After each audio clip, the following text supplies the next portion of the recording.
Our final special speaker is Matt Kloser. So if Matt would make his way to the front. Matt was Kosciusko County Community Foundation's first ever Lilly Endowment Community Scholar. Matt now serves as the director of the Notre Dame Center for STEM Education. Matt.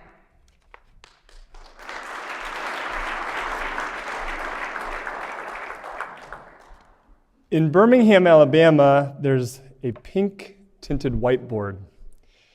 In Paris, France, there's scuff marks in the red clay.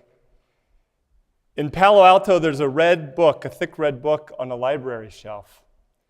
And in South Bend, Indiana, there's a house filled with joy.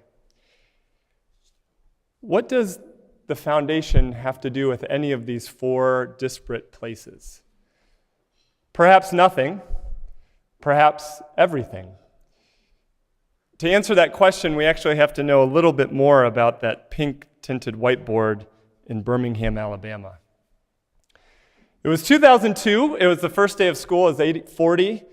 There was a young man standing in front of the class for the first time, 16 pupils in front of him, curious perhaps about physics, maybe more about this Midwestern transplant who stood in front of them. I was nervous. I was well prepared by our MED program at the University of Notre Dame, but no one's well prepared for their first day of school, let's be honest, teaching school. And so we started with the normal introductions and saying their names and what they're interested in, and it got to the point where there were about 3 students left, and I realized that in about 4 minutes, I was going to be in charge of other people's children, and that was a bit frightening. My hand, I must admit, started to shake just a little, so I found kind of refuge in the whiteboard behind me. I grabbed a marker, and as the final person finished, I said, all right, kind of getting a little passion. Now we're going to start learning physics. So we're going to think about force and motion and the world around us, and kind of taking what I had learned, drawing on their interests and their experiences. I said, okay, so Herman just mentioned he likes to play basketball. The school had just won the state championship the year before. And I said, we're going to talk about let's think about Herman's motion when he goes up to dunk a basketball. And I put a graph on the whiteboard, plotting out his position over time in the vertical jump, and then correlating that to verbal descriptions and schematics, as well as kinematic equations that veritably filled the whiteboard. As we finished, I kind of turned around, and I was starting to get my sea legs under me as a teacher for the first time. And I said, so do we have any questions about this? Because we're going to go on to horizontal motion now, and we're going to talk about Shannon, who mentioned she got a car. And we're going to plot position time graphs and do the same thing in the horizontal dimension. And there were no questions, so I turned around and I started erasing and pressed a little harder. Nothing. At which point, I looked down, and the dry erase marker that I thought I had was actually a permanent red Sharpie. So I did the only thing I could do, which was kind of blame them, and I looked back and I said, I don't think we quite have it here. So we're going to spend a little more time on this right here. I looked up, and there was 41 minutes left in that first class period. So at the end of the day, when I was erasing, I had plenty of solvents and water, and I was scrubbing and scrubbing and scrubbing. And what am I doing here? At Holy Family High School in Birmingham, Alabama. A year prior, I had been interning for NBC Sports, and I had the kind of joy of a lifetime working at the French Open in Wimbledon, and I'd snuck on the last day off to some practice courts to hit some balls with a colleague of mine, skidding across that red clay, leaving the scuff marks, having it stain my shoe. That memory was indelible.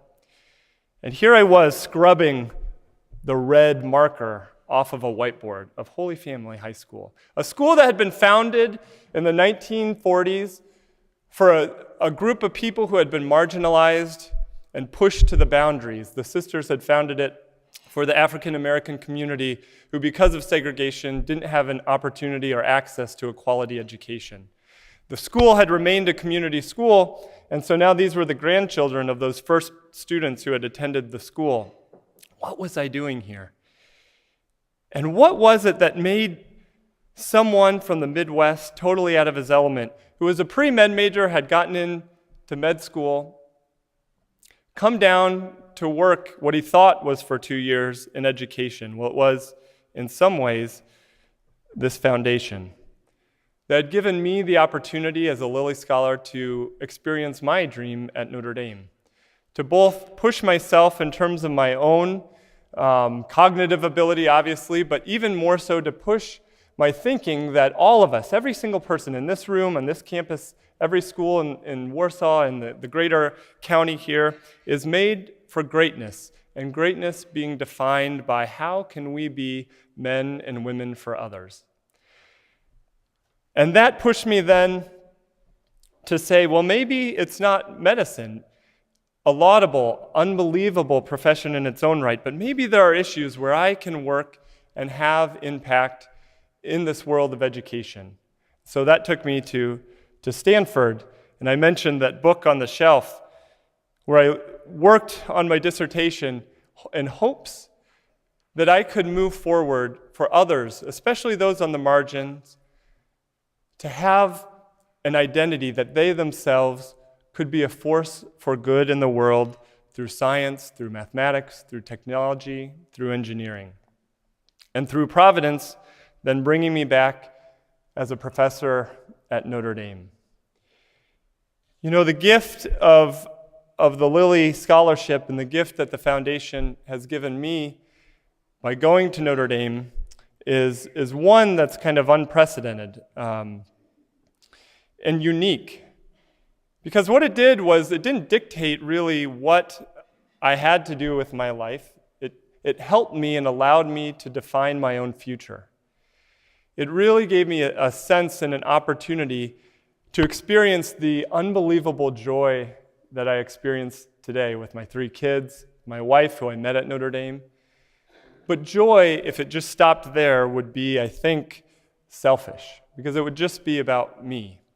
What it allowed in my experience at Notre Dame and the continual giving that it gives is an opportunity to shape a sense of mission so that I can get up each day and say, I want to sustain, strengthen, and transform the educational experiences of young people in STEM education, especially those who are underrepresented and on the margins. And so what does the foundation have to do with those 4 disparate cities? Perhaps nothing, but for me, everything. And so as I close, I think it reminds me, if I have to describe this unique position that Susie and Stephanie and the foundation, its board members are in, it's the ending of Brothers Karamazov as the boys are gathered at the Rock and Alyosha is giving that final speech at the Rock.